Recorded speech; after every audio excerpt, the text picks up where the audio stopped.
Hi everybody, today I'm going to teach you how to paint clouds in a sky. There are three distinct tools that I use when I do paint these clouds, and of course there are probably many others. The first I use is a sponge. It's just a plain cellular sponge, something that's clean. This has had things on it before that have been washed out. The other thing is a fan brush. A fan brush is something that you can get a very light touch and to really kind of blend the paints around.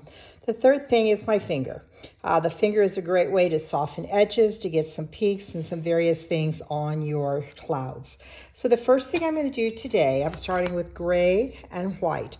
The clouds always have shadows, then we want to get those in there initially.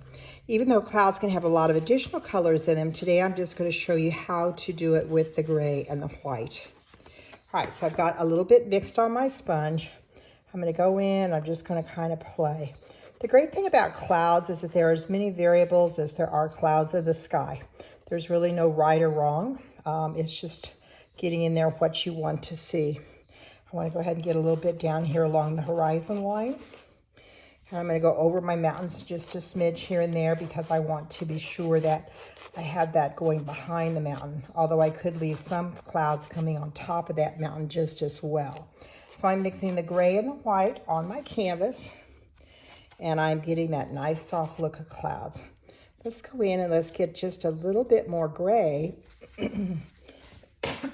excuse me, on this underside of this cloud, and see how immediately we're getting more of a shadow.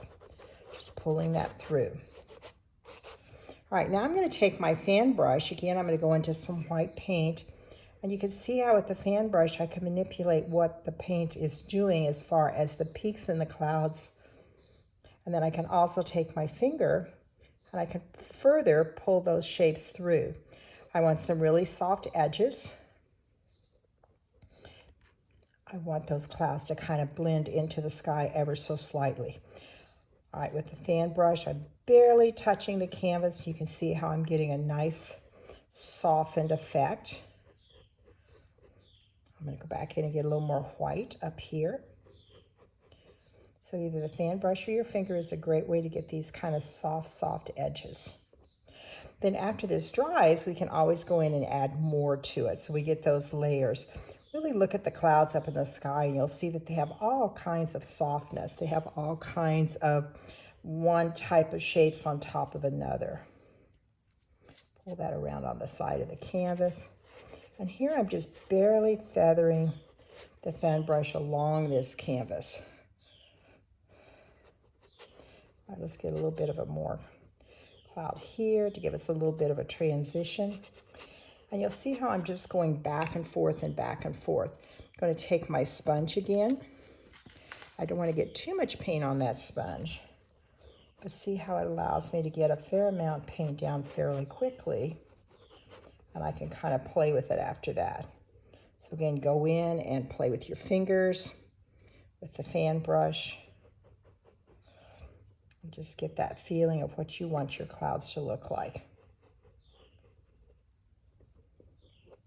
Sometimes I'll go into the paint and just put paint directly on my finger. You can see how that gives me a much brighter shape. In this case, I want to pull it out a little bit so it's not quite as bright. But I can do that again with my finger.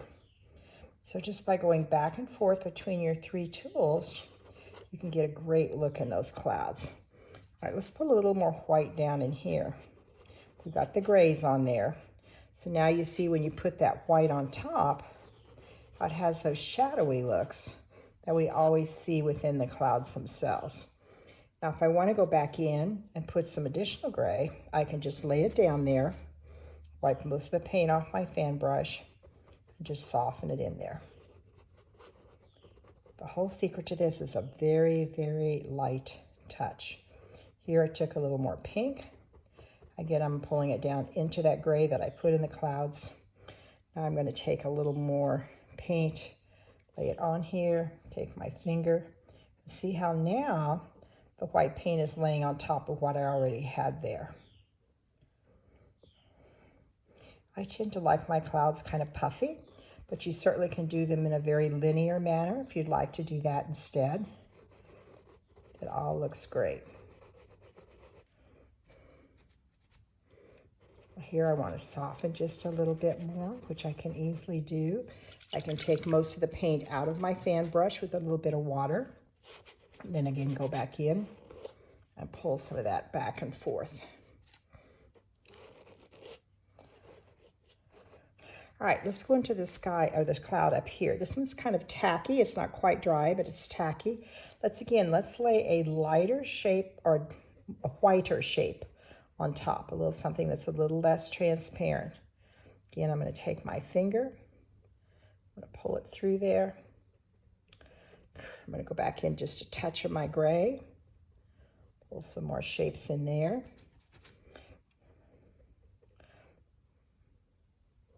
Now, this would be a good time if I wanted to add some pinks, some yellows, whatever other colors into my clouds. This would be a good time to do it. You do it exactly the same manner. Just kind of play with them, layer them, get lots of fun things happening. Now you can see how this cloud is getting lots of dimension all of a sudden. Lots of great things going on here.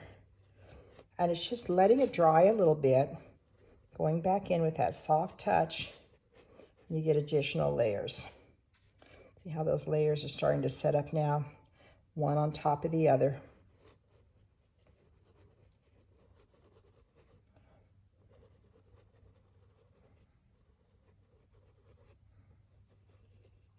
This is a very cloudy sky. I could do it with a lot fewer clouds if I wanted to.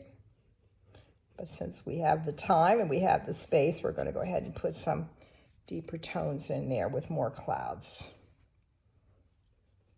Again, taking that gray and shadowing. Let that sit for a second. All right, let's go up here and let's do another little cloud up here. I really just used the sponge for that initial large cloud, but you can do it however you want to do it.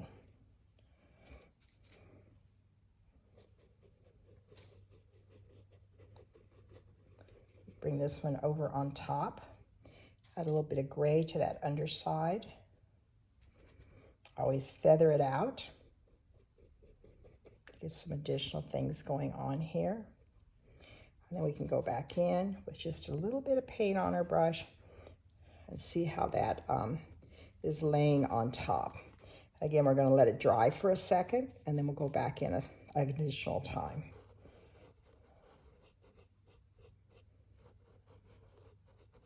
The fan brush is something we don't use a lot, but it really is a great tool for this type of thing, for a lot of other things if you want to just feather in shapes. All right, this cloud is at very much of an angle. I want to straighten it out just a smidge, so I can do that by adding additional shapes again.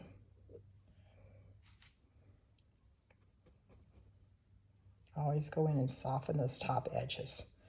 As you go outside and you look at clouds, you'll notice that there are a lot of times when those edges really blend into the sky ever so slightly. There are other times when it's very dominant, where you can really see that white as a strong contrast against the sky. All right, see, by going in and adding this a little more horizontal cloud, I was able to change the direction of that big cloud behind ever so slightly.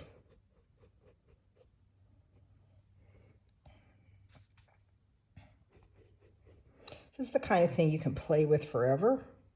You just have to decide when it's looking like you want it to look and say, that's what I want.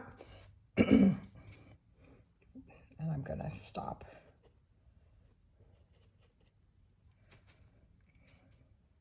I'm going to add a little more white here. Again, changing the direction ever so slightly. All right, this was a cloud right here. We allowed to dry a little bit so that we can go back in now. Soften that out. Wash my brush out ever so slightly. And use that dampness on the brush to further feather that cloud into the sky. Well, let's go in here and just get this a little stronger. Even though I'm using the fan brush, I usually go in and use my finger a little bit in addition to that, just to kind of keep those edges where I want them. All right, there's a very quick and easy sky. You can, of course, do these on larger canvases also. Lots of complexity there, which is really, really nice. I could, if I wanted, as I said, leave these clouds coming over the top of the mountain. Let's just say I'm going to do that. If we want them to look a little foggy,